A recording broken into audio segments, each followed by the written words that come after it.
What's up, everybody? Welcome to Cheese Talk Podcast. I'm your host, Brian Rago. I'm joined with my guest today, Dave, aka The Sproles on Twitter.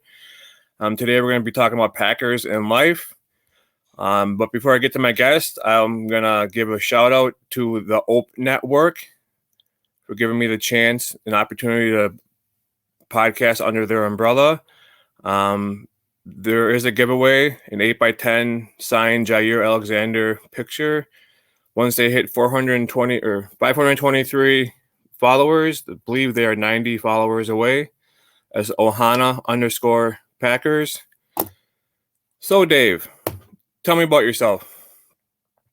Hey, Brian, glad to be on the podcast. I follow you and have followed you on Twitter for a while, and just in the last couple of weeks, I watched your guests, Emily, who's a buddy of mine, and Fitz.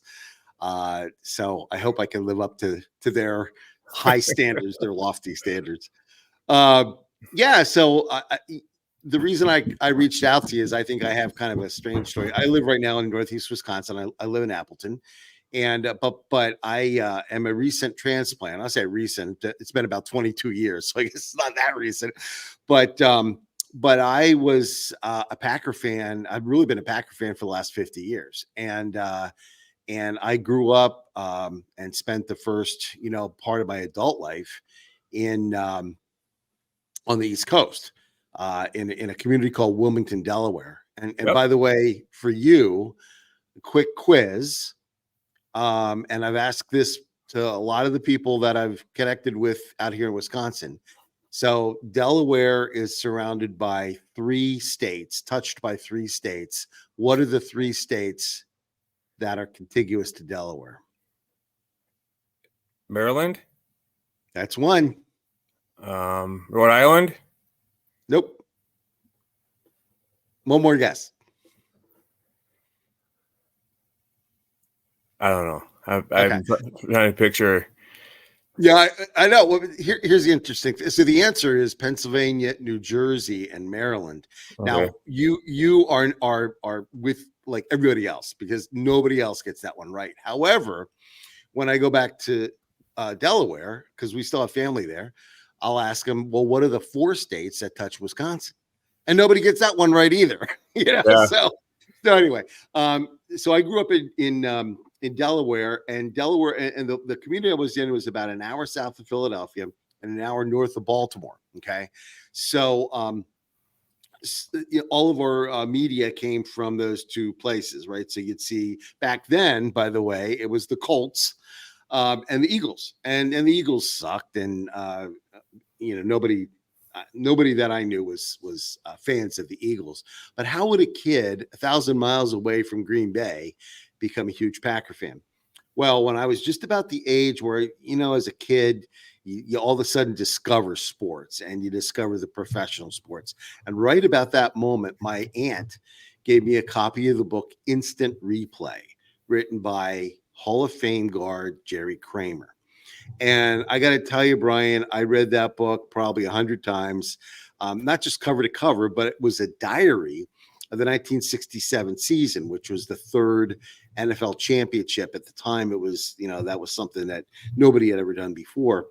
3 straight NFL championships. And I used to read that book all the time at night before I get ready to go to bed. I'd open it up and read a couple of days entries by Jerry Kramer and all that kind of stuff. So consequently, I ended up being the only kid on the playground wearing a Packer jacket. Everybody else was wearing Steelers and Raiders and Cowboys and Vikings and all these other teams that were good back in the 70s, right? So for 20 straight years, I ended up being like the pariah because the Packers were terrible from about 1970 until Holmgren and Favre came in the 90s. And there I was, rooting for the Packers and had my cheese head, and all that kind of stuff. And so as kind of this bizarre thing. Well, life is kind of funny sometimes, right? Sure. A mentor of mine calls it karma. And I got in 2002, a corporate reorganization. I got offered a position in Wisconsin. And so I call up my boss, and it's like, well, Wisconsin's a pretty big state, and I was covering the entire territory. In fact, I had responsibility for the UP and Northern Illinois as well. I said, well, where do you want me? And I'm thinking he might say Madison or Milwaukee or something. He said, no, my office is in Green Bay. I want you right in Green Bay. So then I dialed back and I called to the office administrator, and I said, I happen to know that your office is located on Lombardi Avenue. And I know the stadium's located, Lambeau Field's located on Lombardi Avenue, but I didn't know it could be 5 miles long. I didn't know where, says, how close is the office to the stadium? And she pauses for a minute. She says, well, from the other side of the building, you look right out on it. So I thought I'd died and gone to heaven. My first day in the new job, I'm driving up, and boom, right there is Lambeau Field. I'm like, this is like heaven, right? Right. Yeah. Well, Lombardi, I mean, for people that don't know, it ain't that big of a stretch. No. And like I said, from the East Coast, I had no clue. I thought it could have been a 5-mile road, or as it turns out, you're right. It's not that long. And in fact, that office building is still there. I no longer work out of that office. I still work at the same company, but I don't work out of that office. But that's where I would park. And it's the closest place where you actually don't have to pay. I probably shouldn't be saying this over live air, I guess. I don't know, but I'd kind of sneak in and park there. And, when I was working there, I had a business card that proved that it was my work address, and just walk right over to the stadium. So it's that close. It's pretty cool. So that I realized, that old story, you're not in Kansas anymore, Toto, right?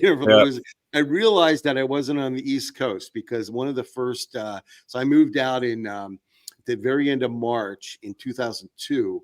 And, like 2 months later was May, and they were doing OTAs. And at the time, they did OTAs right there on, I want to say it's Clark Hinkle Field, which is right between the Hudson Center and Oneida, right? And it was right there, right? I mean, there's a chain link fence. And I'm driving back from a business appointment, and all of a sudden I look over and they're practicing. So I pull right into the lot there, and I go across the street and I play hooky for an hour, and I sit there watching practice. I'm from me to the wall, between, with Brett Favre, right? And he's out there throwing passes, and people are talking to him. And I'm like, I'm died and gone to heaven. So I get back in the car and drive, 2 more minutes back to work. And as soon as I walk in the door, one of the guys says, hey, how was Packer practice, Dave? And I realized, I'm in a small town now. Everybody knows everything, right? So I was busted very early in my career. Yeah, that's a great story. My wife is from De Pere, and I'm from just south of Madison. Okay. And we were working Badger games at the Regent Street Retreat, which is a bar down from, it was called the Retreat, down from Camp Randall. Okay. And we had a mutual friend that was the manager, and my wife worked the beer garden, and I was a bouncer, and I had no idea who she was. And then we got introduced, and things, obviously 18 years later, here we are. But I was, I'm a huge Packer fan, and when I found out she lived up in Green Bay, I'm like, oh, can we go to minicamp? Can we go? I'm like a little kid in a candy store, like the same with you. I died and I went to heaven. Here I am sitting there on the side in the bleachers, and she's running the Best Buy, get me memory card to my digital camera, and I'm sitting there watching practice, and there's Aaron Rodgers, and that's when they had like Vince Young and as a backup, and Charles Woods and AJ Hawk, just the nine, and it was pretty cool, just be able to be there and feel like you're part of practice, Yeah. So that's a very, very cool story. Well, in fact, back in the 80s and 90s, we didn't even get the Packer games on TV back on the East Coast. They play at the same time as the Eagles, and because they're both I guess Eastern side teams, and they're always playing at the noon time slot. Well, if it was Fox or whatever, you were getting the Eagles game. And you wouldn't get the Packer game. And so, you might get, like, if they played Monday night, fine. And this is before Thursday nights, right? So you might see one Monday night game a year, and then you might see one oddball, Sunday afternoon or, late afternoon slot game or something like that. So I would actually, there was a place called Damon's. I don't know if they had them out here, but Damon's was like a sports bar, and they would have like 8 screens up on the, big screens up on the wall, kind of like B-dubs, kind of like that. But these were like really big screens. And I would go over and make friends with the manager, and I would tell him, look, I said, look, can you just give me one? You got 8 screens. Just give me one of them on the pack game. I don't care which one it is. Just give me one. Right. And sometimes you'd be able to do that. And then that's how I'd have to do it to watch games. So even when I got out here, and normally I'll make it to one game a year. But we get to see everyone, every one of the games. And it's like, that's awesome. Yeah. Again, that's where I thought I died and got into heaven, just because I could watch every one of the games and I didn't have to go to some sports bar and bribe the bartender. Right. The game on. I was going to mention, you brought up that book, Instant Replay, about Jerry Kramer. I was actually at St. Vincent de Paul on the north end of Green Bay. Was it Thursday? And with my wife, and I actually bought that book. It was there. It was I don't know, like 99 cents or something like that. I have yet to start reading it, but I got a Reggie White book, The Minister of Defense. I got a book about Lombardi, book about Brett Favre, and I even got a book called, when I was younger, called The Boys Will Be Boys, about the Dallas Cowboys, and some of the behind the scene things that happened with the Cowboys. Pretty crazy stuff happened with Michael Irvin. Imagine that. Speaking of the Packers, what are your thoughts on this year's draft? Really good question. Well, first of all, you've got to say, in Goot we trust, right? Because I think he's earned the right with the selections that he's made over the years, and last year kind of proved that. I mean, this year, a year ago this time, we didn't know what Jordan Love was going to be. He didn't really have much playing time, and you just didn't know. And you also didn't know about guys like Jalen Reed and Wicks and guys like that. But if we look at this year's draft, I would say I have 3 comments about it. Number one, you can tell that they're prioritizing protecting the franchise because they picked 3 offensive linemen. And I read this somewhere. I can't remember who wrote this story, but it basically said Goot's philosophy is on a lot of the key areas that he needs to really reinforce, that he's not going to just take one dart throw. He's going to try to stack the deck and get multiple guys. And I think you see that in this draft, where the number 1 pick was, Jordan Morgan, a tackle out of Arizona. But you also have Jacob Monk, an offensive lineman from Duke, and Travis Glover, another tackle. So they got 3 guys, and you figure, they lost Bakhtiari, they lost Yosh Nijman, they lost Runyon, so they definitely need to reinforce that area. And so I think it's great that they picked those guys. And by the way, safety tip, I know one of the questions you're going to ask is my favorite pick.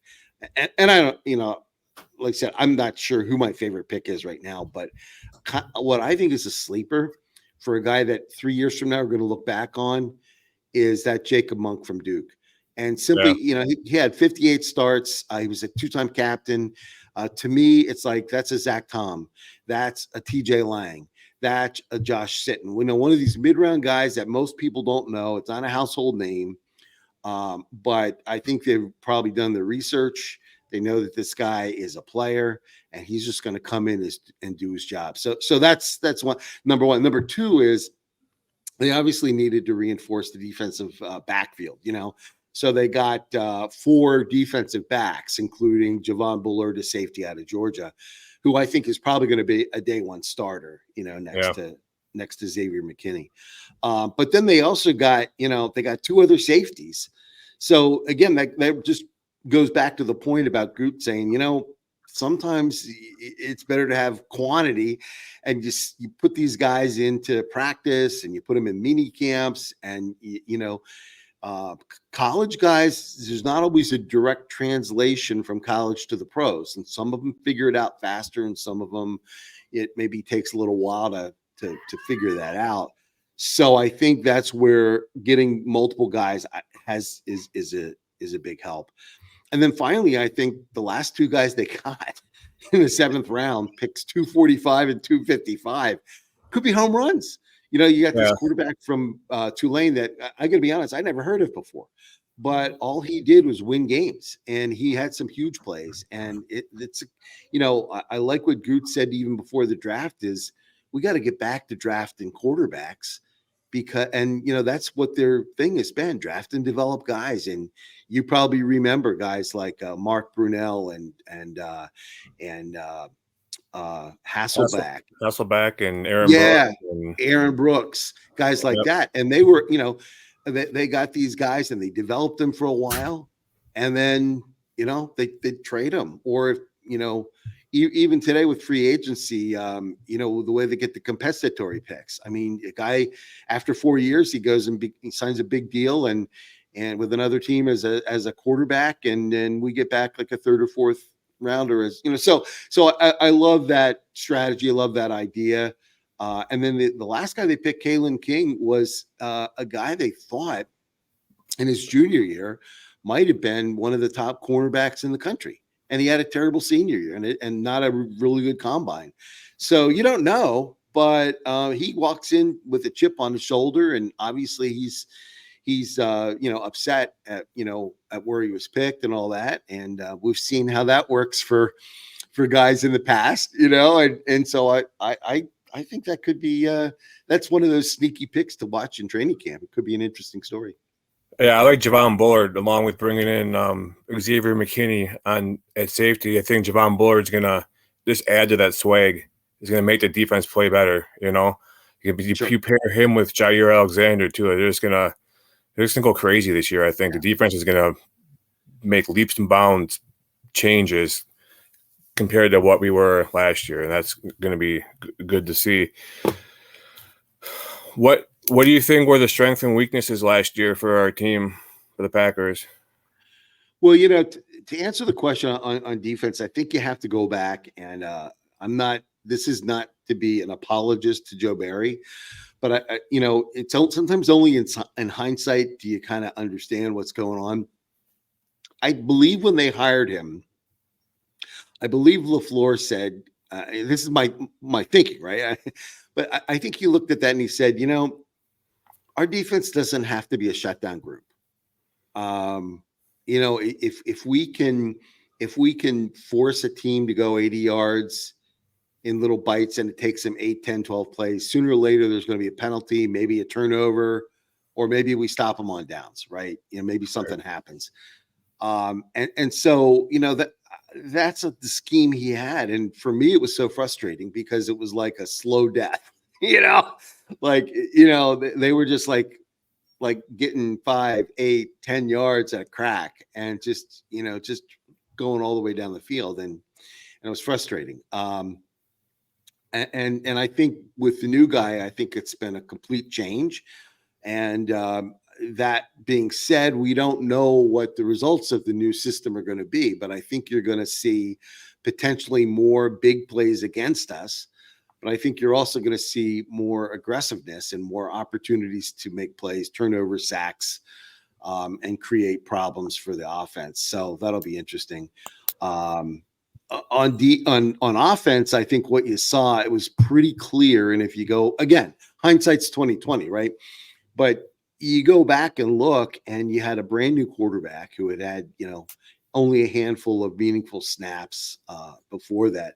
You had almost a brand new receiving core, and you know, two brand new tight ends, a couple of brand new wide receivers. Even the veteran wide receivers were second-year guys, and then Watson was down for most of the year. Bakhtiari plays the first game, and then he's out, and they're bringing in a new left tackle, you know. And Aaron Jones was out for a big chunk of the first part of the season. So, you know, it took them a while to figure out how to work together and how to develop that chemistry that I think you need with offenses. And the good news is, except for Bakhtiari, and except for Aaron Jones, the rest of those guys are back. So, hopefully they'll be able to build on that chemistry. And, they always talk about the second year, the leap that players make in the second year. And so you're hoping that some of those guys, the Musgraves, the Crafts, the Wickses, the Reeds, that, they're going to be able to enjoy that second year jump.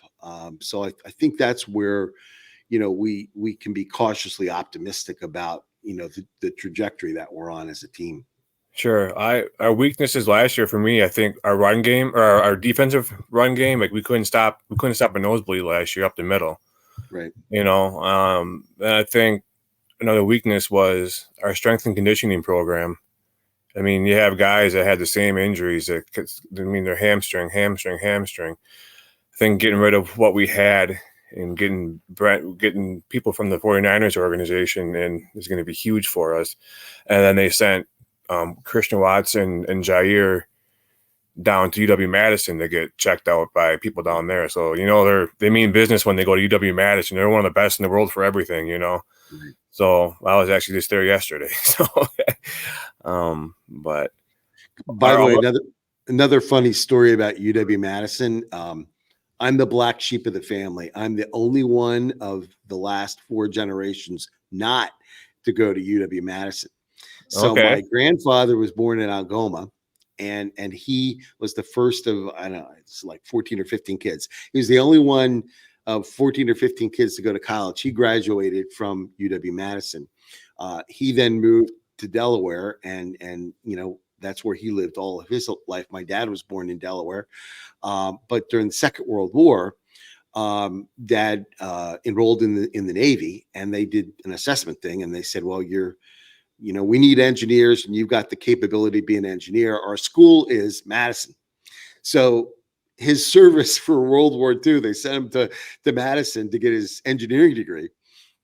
So, and I always say that he was the biggest Wisconsin Badger fan and alum in the entire state. And Delaware's not a big state, but he was the biggest fan of Wisconsin. In fact, the house I grew up in, if you walk down the hall, they had pictures of Carillon Tower, the Abe Lincoln statue, and Bascom Hall. Right, those are the three big pieces of art, in the hallway. Right, and that's what I grew up on. So then when I came out here, my daughter was 5, but I was telling her at 5, you're going to go to Madison, and she did. She graduated from Madison about 5 years ago. So. Okay. Yeah, so I'm the black sheep. I'm the only one that did not go to Madison. I went to the University of Delaware. Right. I didn't go to school down there, but I did party down there. And I probably helped pay for some kids' college big time by giving them tips, and so that's in the past. But it was definitely a blur. I'll put it that way. It was a blur living down there. It was like days ran into each other. In between, your days, you had to go work. Then you're getting out of work and you're going right back down there again to party, and back to the past. Yeah, they have earned their reputation as one of the top party schools. My dad never liked to hear that. When those stats would come out, he wanted to believe that it was a good academic institution, which it is. Right. But yeah, they have earned their stripes in terms of the party school. Well, a lot of the people that go to school there that are athletes, I saw an article that had Tyler Wall on the cover about how academically, like, the Wisconsin students are some of the top in the nation. So, right. I mean, they don't just go there to one and done. They go there to play sports and get an education. Exactly. So that's cool. Yeah. What are your thoughts on the free agency, McKinney and Jacobs?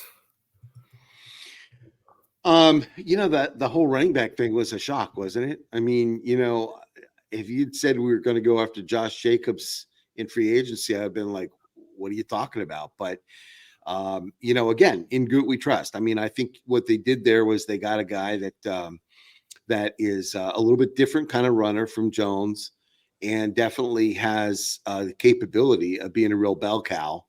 Has had, a very good career so far. So I'm looking forward to what he can do. It's sad to see Jones go. It's terrible to see him put on purple. But I think they looked at it and said, best case scenario, maybe he gives us one more year, and that's if he stays healthy, and that's become a big if. So, from that stand, but McKinney was clearly, in fact, I follow Andy Herman, so I guess a rival podcast.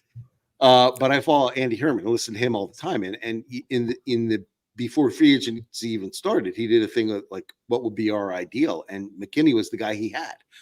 And so I think the fact of McKinney, and not just him as a player, but what he brings as a leader, and because he was a captain, so and Jacobs was a captain too. So you got two guys that are leaders on their respective teams coming in, which is huge, especially for a young team like the Packers. And secondly, he fits perfectly with the scheme because he's used to playing in that kind of a defense. And they really needed somebody that's going to be a great communicator. That's going to be, you mentioned Bullard. You got to have a guy that has already done it before that can kind of teach him on the field how to do it and where to line up and what to do. So, yeah, I think those were two huge moves that we really needed to do. And, you go back and think about guys that Packers have brought in free agency over the years, whether it be a Charles Woodson or a Julius Peppers or, even go back to Reggie White. I think they look for guys that are not just a good player, but a guy that's going to be a good leader. And I definitely feel that about both those guys. And I'm excited to see what they can do on the field. Yeah, for sure. I mean, you go back and talk about Reggie White. They brought in a big name free agency in him. They won a title. They brought in Woodson. They won a title. Hopefully with McKinney and Jacobs, they can do the same thing. McKinney's only 24 years old. Then look at his resume already. He has, as a safety, he has 9 interceptions. He has 1 pick six. I mean, he's a go-getter.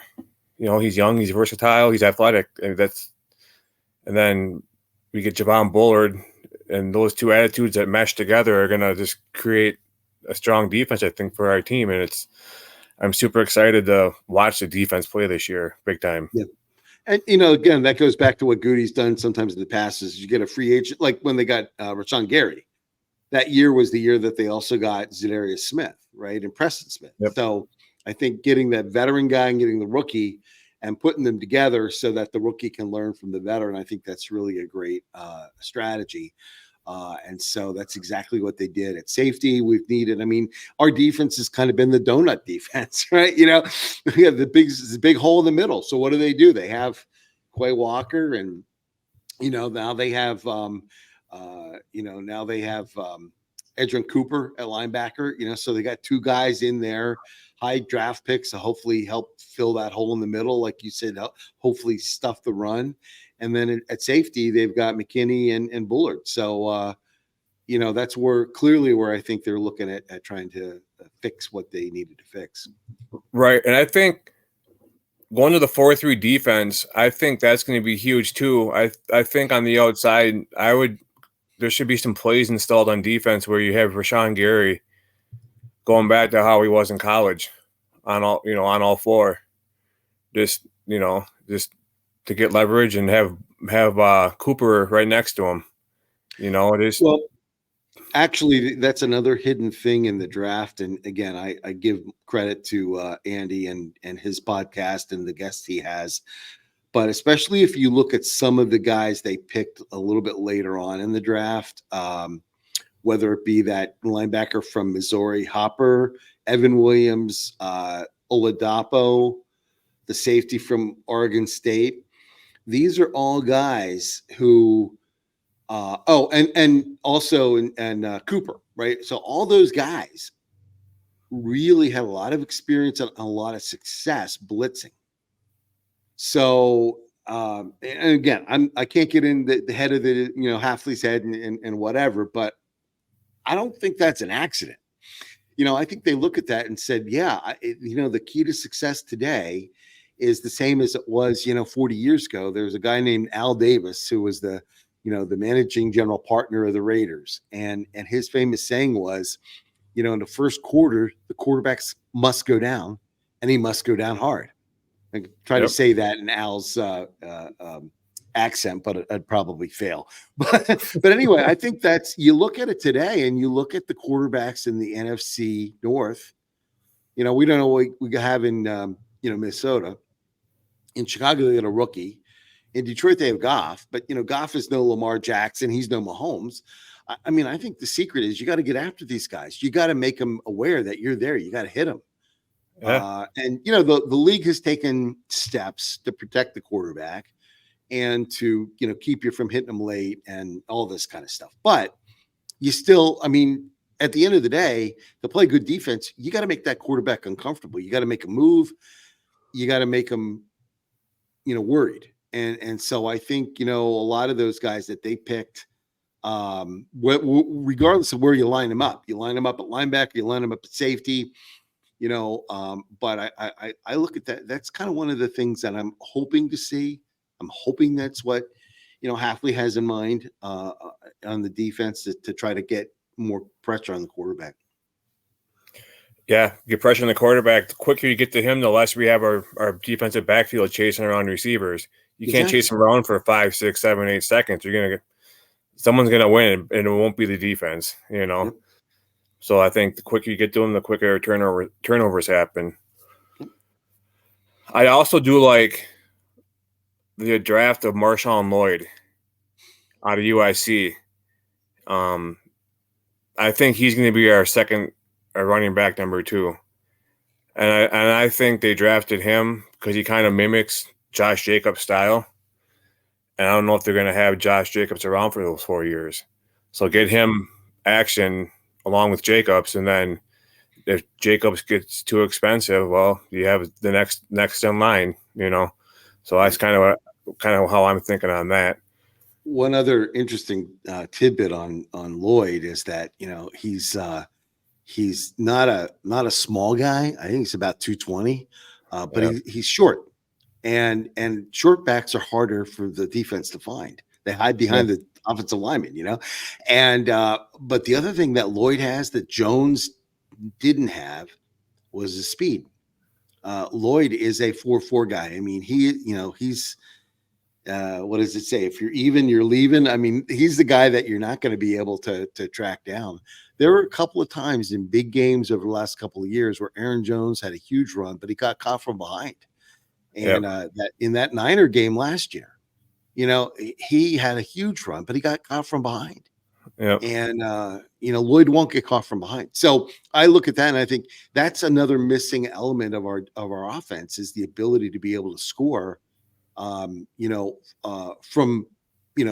make a big play, make a long run. And so I agree with you. I think Lloyd's going to be an exciting guy to watch.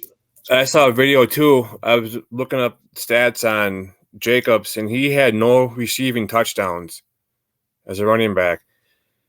Then I saw the short video clip. I think I shared it on Twitter of Lloyd catching the ball, and he just immediately turns around and he's gone.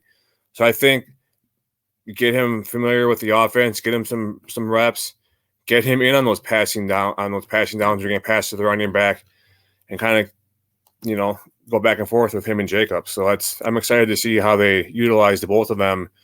Yeah. And then when teams get sick of those two, then they're going to bring in AJ Dillon just to pound you down. So that's going to be fun to watch.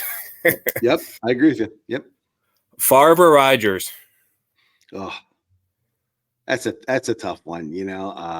I don't know. I mean, you have to give Brett Favre a lot of credit because before he came, that was the dark ages, right? And he turned that whole thing around. So I think you got to give him some credit for that. I think one of the reasons Reggie came was he wanted to play with Favre. Right. Reggie played for the Eagles, and they played the Packers, and the Eagles back then were a really dominant defense, and they were hitting him left and right, and Favre just bounced up every time, and and just kept throwing. And I think Reggie really respected that, and so time has kind of dimmed both those guys. They both have had some off the field stuff and some questionable decisions. So let's just leave it at that.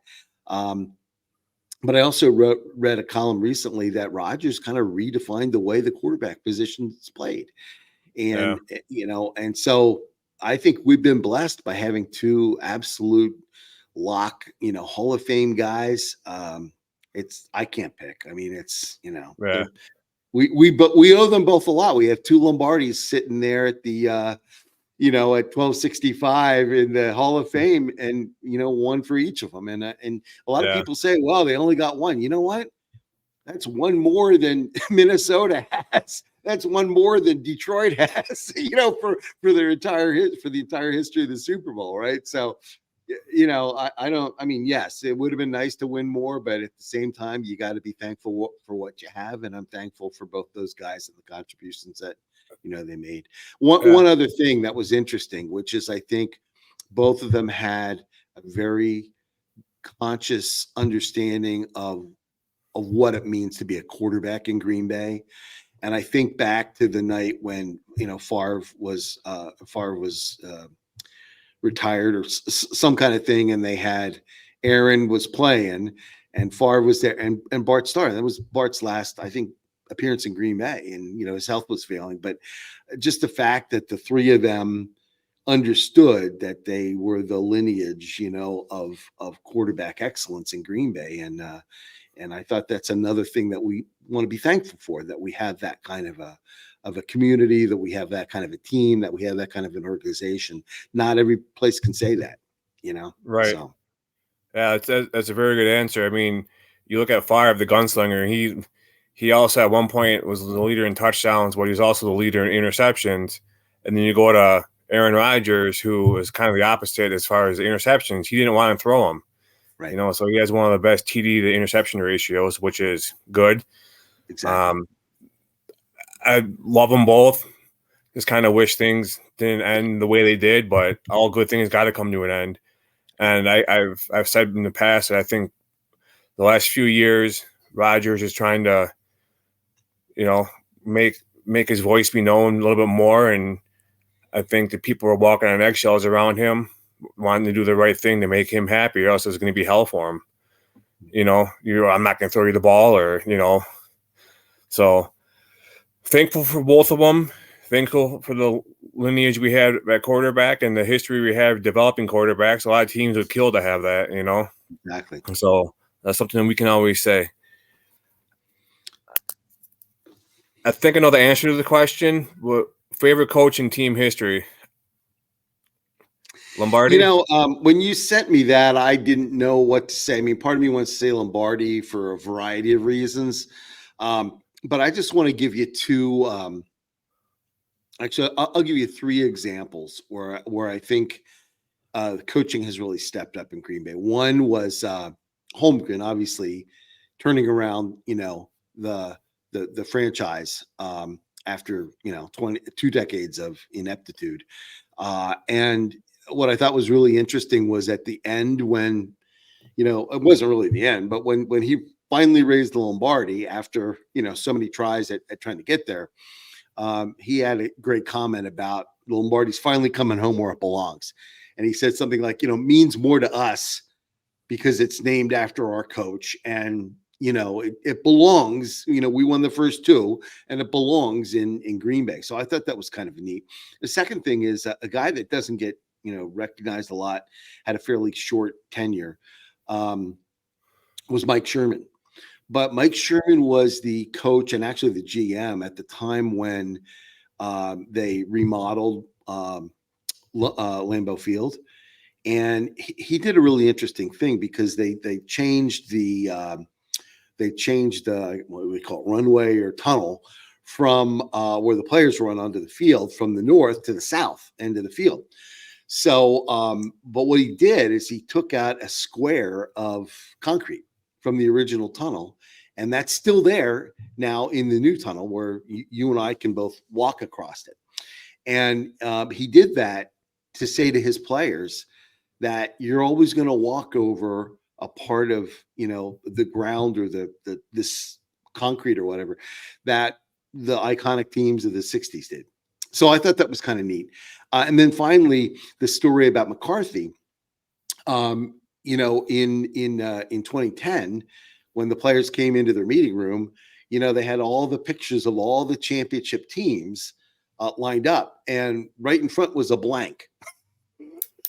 And the blank was to say, that's where your photo is going to be. And sure enough, that's what happened. And I thought that was kind of a neat story. So I think we've been blessed. I mean, obviously McCarthy's, he kind of outlived his tenure, and Holmgren same, and that kind of stuff. But I think we've been blessed by having some really, really good coaches over the years, and I hope LaFleur can, step up to the plate and demonstrate the same qualities of leadership that the other guys did to get us over the hump.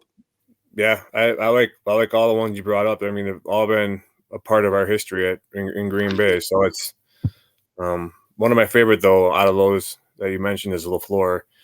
I've had a chance to talk with him, meet him. Super nice guy, super nice family.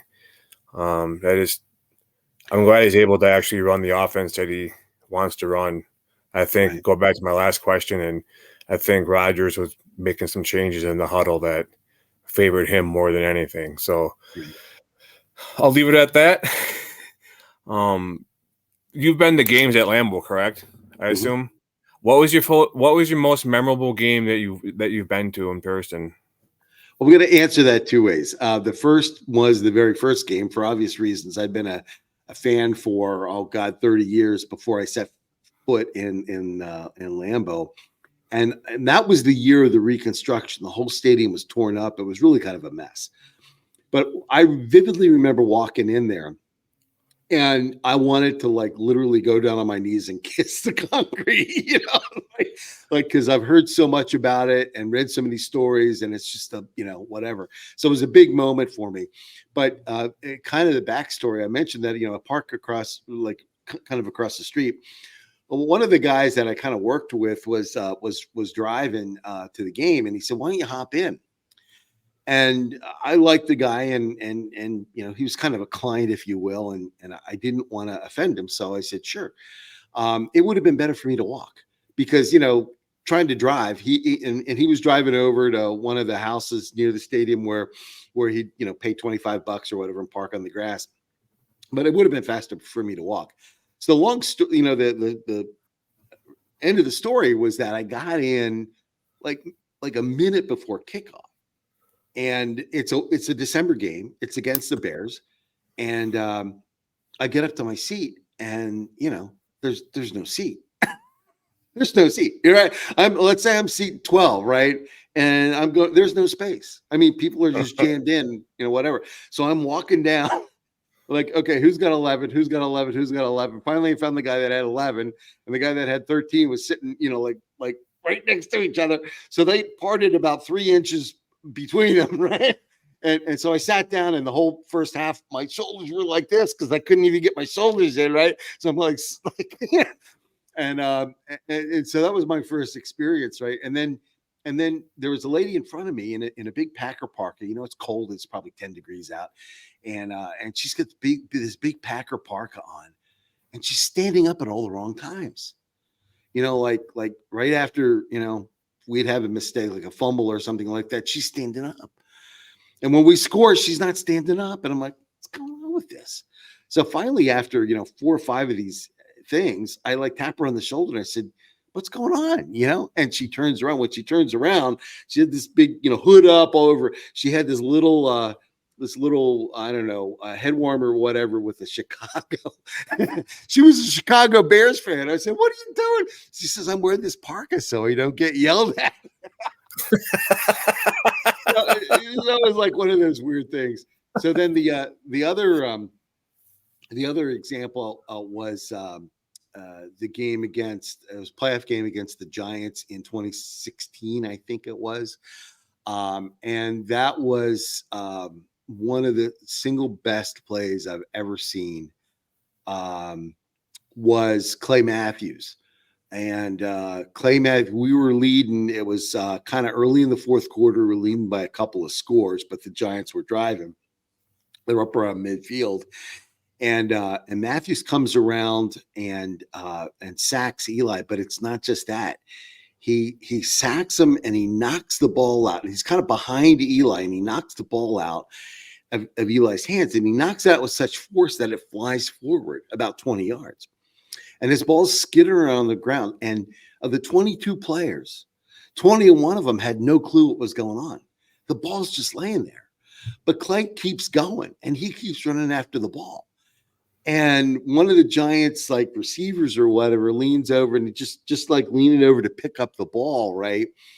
And Clay just completely comes up behind him, decleats him. I mean, just sends him flying and falls on the ball, curls up, and just protects it like that.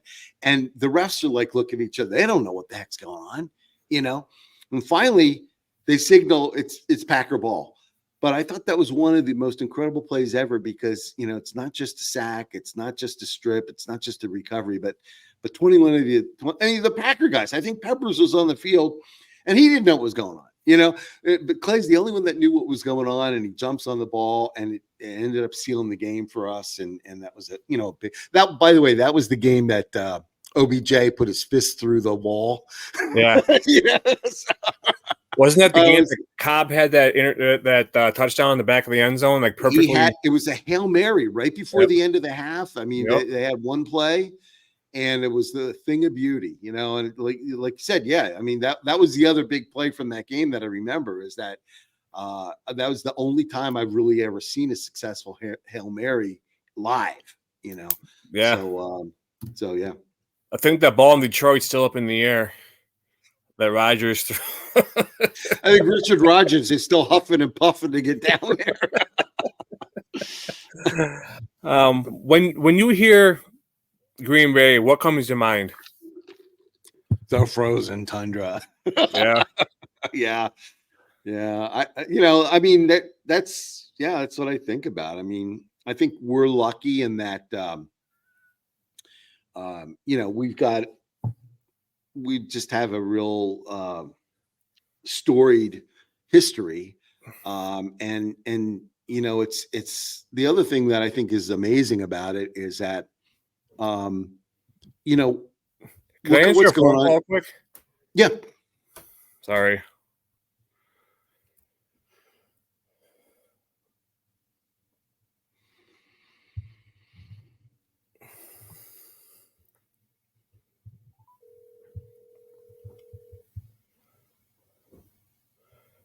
Hey.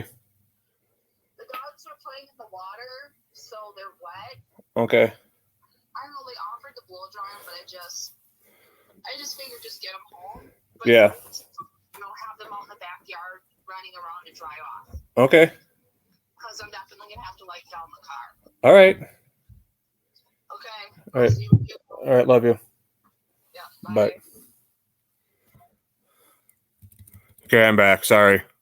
What I was going to mention is that I think, you know, look at what's going on in Chicago, where they don't know where they're going to put the stadium, and the team's fighting with the city, and, you know, and all this kind of stuff. And, or what's going on with some of these other franchises that move, that we won't have to worry about that. Right. I mean, yeah, the team is the city is the team. They're linked. And I think that's incredibly powerful. And you know, that's because what the one negative about the NFL, at least from my perspective, is I think you have a bunch of owners that are kind of wackos. I mean, you know, whether it be Dan Snyder, that, you know, I mean, obviously he's out now in Washington, or the people in Cleveland, I think are you know, that guy's not a good guy. And you have, you know, and that's the thing. We don't have to worry about that in Green Bay. We don't have to worry about some owner doing dumb stuff, you know, embarrassing the team, embarrassing the city, and stuff like that. So I think that's, you know, real plus. Right. Favorite Packer. I mean, I know you have one that stands above the rest. Yeah, again, that's so hard to say. If you go back to all time, I mean, part of me wants to say Jerry Kramer, because he's the reason I'm a fan. You know, he wrote that book, and that's what inspired me as a kid. You know, part of me wants to say that Reggie White, or, you know, or whatever. So I think there's a lot of them that are, you know. I will tell you this. I probably will never ever again get a jersey. I think my first jersey was KGB. Remember that guy? And KGB was a neat guy, right? You know, he was a neat guy, but he didn't have a real long career with us. And then my wife got me AJ Hawk jersey when he was drafted. And again, AJ Hawk, I mean, you know, whatever. It's so hard to tell. And some of the people that went out there, like the guy that I really wanted after his first year was Za'Darius Smith. But then after what happened with him at the end, I'm like, oh, I'm really glad I didn't get a Za'Darius Smith, you know. So I love my guys. As long as they were in the green and gold, they're my guys. But I'm not sure I'm going to be in the jersey business. Yeah, I have Charles Woodson and Reggie White jerseys. And those are two, you know, like I said, if you'd asked me if I gave you one more answer, it might have been Woodson because he was just such an incredible player for us. So, yeah, he was. Do you think Love throws for 40+ touchdowns this year? I don't know. You know, part of me thinks that I'd say 50% of that is dependent upon health. You know, can he stay healthy and can they protect him well? And the other part of that answer is dependent upon the running game. You know, like you said, if they got Lloyd and Jacobs running and they get 15 touchdowns between the two of them, which is very doable, you know, those are touchdowns that won't be coming through the air. So, you know, I don't – it's a marker. It'd be nice to have. But at the end of the day, you know, it's like let's have success as a team and not worry about the individual stats. Right. Good answer. You're straightforward with all your answers, and I love it. It's good answers. You're not swaying one way or the other. You're just like a team player all through and through. I mean, I think that's how you have to win. You know, you can't be too dependent upon any one guy. And even though Jordan Love is the franchise, you know, but I'd be more comfortable like depending upon him to do what he does best and move the team and let the playmakers make the plays. You know, so. Sure. You knew this question was coming. Favorite type of cheese? I think I told you at any one time there's probably 8 or 9 different varieties of cheese in my fridge. I love a good sharp cheddar, especially like a sharp white cheddar. I always have that. I'm always freshly shredding it for whatever I'm making. Obviously, I've got Mott's. I've got Monterey Jack. I would have to, you know, and this is probably not a good thing for Wisconsin dairy farmers, but the cheese that I probably revere the most, and I know that your earlier guest Emily knows this, is Parmigiano Reggiano, which obviously is not made in Wisconsin; it's made in Italy. But it's a very expensive cheese. I've got a friend going to Italy in a couple of months. And I told her, I said, bring me back some Parmigiano Reggiano. But I also told her, I said, you may not be able to afford it because it's really expensive stuff. But it's that, if you ask me my absolute favorite, that would be it. I don't put it in like recipes, but I'll use it over top of stuff. Like if you make pasta, I won't put it in the sauce, but I'll put it over top, you know, that kind of thing. So, yeah. I'm going ghost pepper. I heard you say that. And now I live not too far away from Simon's Cheese in Little Chute. Yep. And so I go there pretty frequently to get stuff. They've got a really good selection and all that. I'll have to look for that next time. If you ever go, you know Scray's cheese in De Pere? I don't. They're just out in the country. They're right. I mean, you can watch them making their cheese and everything. Yeah. It's like a mile from my house. And okay. So I have to tell you, you know, I used to go up to De Pere on a regular basis, and I'm no longer doing that. And the reason is that Uncle Mike's, I don't know if you know Uncle Mike's. I think you probably do. They're in Appleton, yeah. They're in Appleton now. So I've been to that one, I do, yeah. I'm on a first name basis with the staff there. Yeah.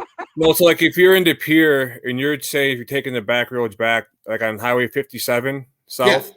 Yeah. It's one of those roads, Old Martin Road. You take a left on it, and then it takes you right to Scray's Cheese. So I got you. So yeah, that's kind of back where I live, and They actually gave me a decal to put on my car to. So, yeah, but hey, they have friendly employees, and they're super nice, and they have good selection of cheese. So it's a good place to go. As by the way, as a public service announcement to the rest of your audience, to the Cheese Talk Podcast network, if you're ever anywhere in Northeast Wisconsin, check out Uncle Mike's Bakery. Yes. They make the most awesome stuff, including the best Kringles, the world famous Kringles, at the gym that I work out at. And you can tell I'm not Hulk Hogan or somebody like that, but at the gym I work out, I'm known as Dr. Kringle.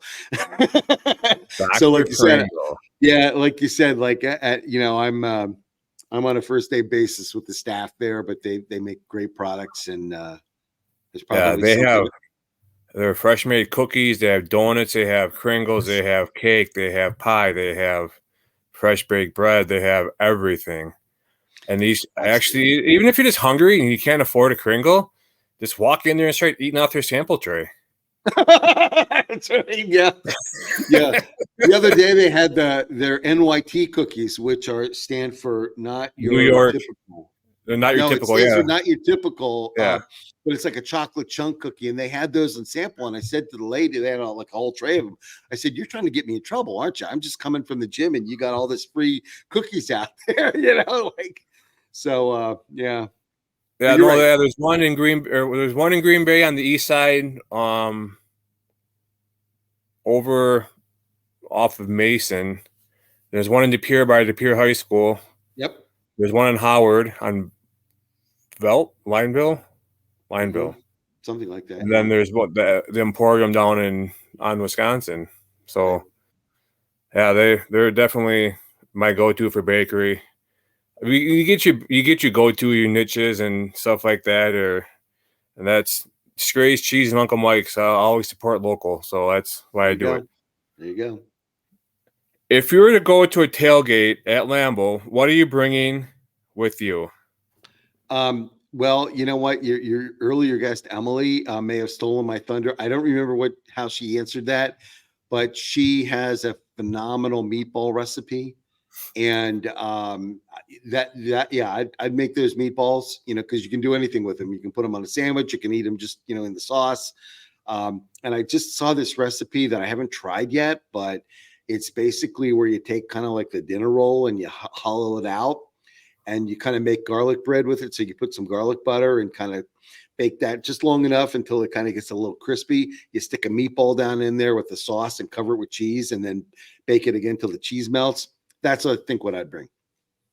That sounds amazing. You got all your major food groups. You got your bread, your cheese, your meat, your sauce. I mean, you got it all, right? That's what I'd do. Yeah. That sounds really... Then a Kringle to wash it down with. Yeah. Kringle and some Wisconsin milk. There you go, right? No, actually, a couple of weeks ago, I went field trip with my first grader. We went to Collins Dairy Farm, which is Greenleaf, and just the operation and just how we do things there is crazy. Like a big carousel that 60 cows go on. It just spit like for milking. So every 7 hours they go up on it. Wow. And every 7 hours a cow produces 86 gallons of milk. Oh my goodness. Or is it 86 pounds? Wow. I think it's 86 pounds. Anyway, it's a lot.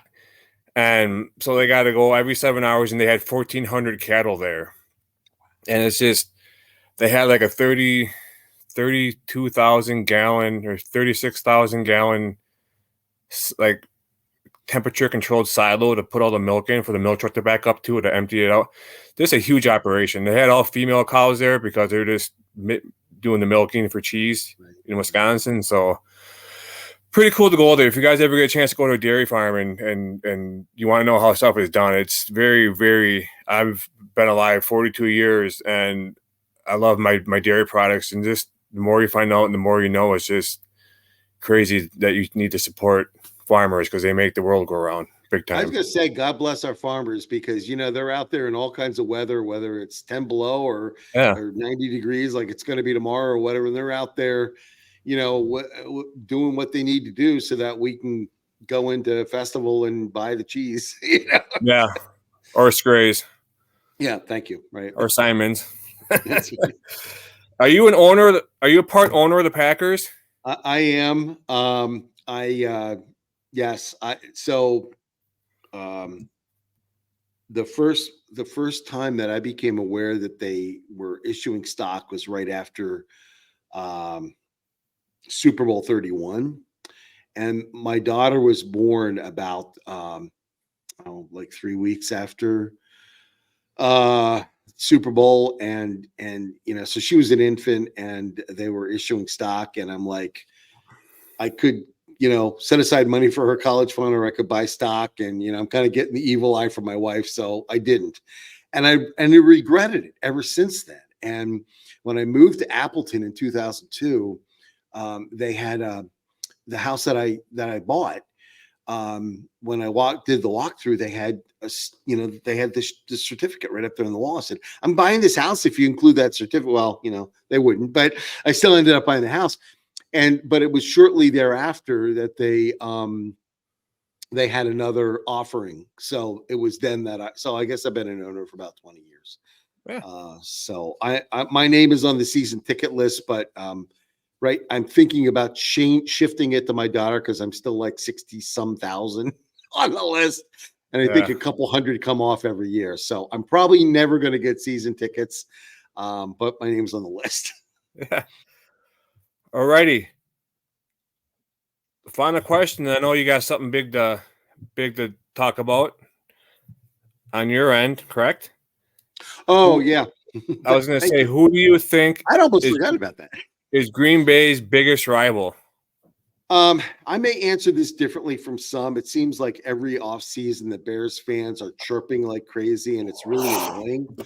And I'm sure you get some of that too, but my claim on it, and I guess the way I feel, is our biggest rivals are those idiots out west, that you drive across 29, and it seems like, and by the way, I love Aaron Jones. The Vikings. Yes, the Vikings. I love Aaron Jones, and I understand that what he did was a business decision, but I am so sick and tired of our guys driving 29 West to get over there, whatever. I just like, Greg Jennings and Favre, and oh my God, it's just Longwell. Yeah, exactly. Benedict Longwell, and so I always think there was a book written maybe 20 years ago, before the whole Favre thing, called Cold Wars, and it talked about the rivalry. And I guess ever since I read that book, I've believed, so I always believe that the biggest game of the season is when we're over there in that stupid stadium. The Bird Killer. The Bird Killer, yes. So to me, they're public enemy number one. The Bears are kind of like that little brother that you beat up on, right? It's like, I don't think it's a rivalry if we won 10 straight against them, and you go back and even longer time, go back the last 20, 30 years, and, we've won 80% of the games. So I don't think they think it's a number one rivalry. They think we're the number one rivalry. They're the little brother. It's the Vikings to me. That's, and by the way, they may be down this year. I don't know, new quarterback and all that kind of stuff. We'll have to see what happens with that, but I still worry about them. They're the ones that I think I've always felt they're the number one, the evil empire. Right. All righty. Well, I'm going to let you take the floor here and kind of talk about. Thanks. I just want to give a quick shout out.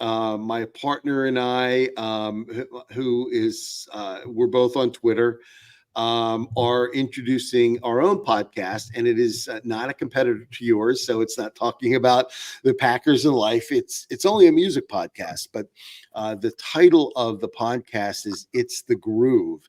And the reason for that is that there's a longer phrase, but when you're doing a podcast, you can't have a whole paragraph to announce it. The longer version is it's not the beat, it's the groove. And what we mean by that is we've identified over the years and working together that there's a lot of music out there that people are not aware of, or they're not aware of some of the connections within the music. In other words, not just the artists themselves, but the composers and the backing musicians and that kind of stuff. And so it's our intent and our mission to kind of shine the light on some of those people that are maybe less popular or less familiar to the audience. And so we're going to be, you'll be able to find It's the Groove Pod is the Twitter handle. And then the podcast itself is It's the Groove. And we also have a website, itsthegroove.com. So if you're interested in music, specifically music from like the 80s, my partner's Twitter handle is 80s Music Muse. I always try to stump her, and I can never stump her. No matter what I come up with, she knows the answer. So together, we're really excited to be able to bring some content to the people that enjoy popular music, and that's what we're doing. Starting on June 14th will be our first drop. So stay Perfect. tuned. I'll make sure I give shout outs almost every day to get you some followers and some people to Appreciate that. keep you guys going. I have been known to do that in the past, so good for you. What goes around comes around, right? So yeah. Right. Well, Dave, thank you for everything, and thank you for joining me today. Awesome, Brian. Go Pack Go. Go Pack Go, and I'll let you know when I get this uploaded to YouTube. Awesome. Thank you. Appreciate it. Yeah, thank you. Take care. Bye-bye.